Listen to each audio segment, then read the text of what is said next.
Sir Amol Dharmadhikari बोलतोय LS मराठीमधून. हा. तुम्ही मुंबईत आहात का दिल्लीत आहात? मुंबईत आहे, बोला काय काम आहे? काम नाही, ते बातम्या सुरू आहेत ना, म्हणून मला कन्फर्म करायचं होतं. हा, हा. मग आता घरी येता, मला बाथरूम मध्ये आहे.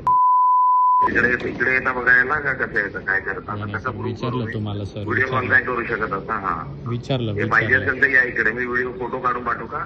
नाही नाही, मी विचारलं तुम्हाला की हो, तुम्ही हैराण मुंबईत आहात झालं का तुम्ही लोकांनी, दिल्लीत? हैराण करून टाकले सर. म्हणजे आता- म्हणजे कोणाला सतवायचं काय लिमिट असतं? पुरा रात्रभर 4 दिवस एवढं झालं. हो. मी आता केस करणार आहे तुमच्या लोकांवरती.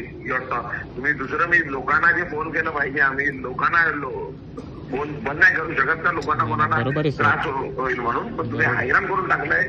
बरोबर आहे, सर. माहिती ना होईल ना काय, जे कोण कुठे जायचंय, काय करायचंय, मुंबईला जाईल, कुठे जाईल, काय करायचं ते होईल तर हो, तुम्हाला हो. समजेल ना काय. सांगून लपून तर करणार नाही ना.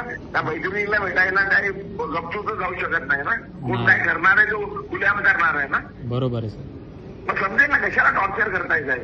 नाही नाही, टॉर्चर नाही करत सर. मी टॉर्चर पहिल्यांदाच करताय साहेब तुम्ही. मी फर्स्ट हैराण करून टाकलंय. सर, मी मला, पहिल्यांदाच माझ्या तुम्हाला फोन परिवाराला केला. घरी 8-4 दिवस रात्र ते तुमचे सर्व चॅनलवाले येऊन आणि सर्व हैराण, कुठे जाऊ शकत नाही. आम्ही आमच्या घरवाले कुठे काय हैराण करून टाकलंय. नाही सर, मी फर्स्ट टाइमच तुम्हाला कॉल केला आहे. मी जस्ट विचारलं की तुम्ही हैराण मुंबईत आहात का कर दिल्लीत? काय टाइम टेबल आहे का नाही साहेब? बरोबर काय आहे लिमिट आहे का नाही? काय आम्हाला फॅमिली लाईफ आहे का नाही? सर. बरोबर आहे सर. का काय लोकांसाठी आहे का नाही? काय लावलंय काय म्हणजे? बरोबर आहे सर. ओके, चालेल सर, ठीक आहे. टॉर्चर करता तुम्ही लोक.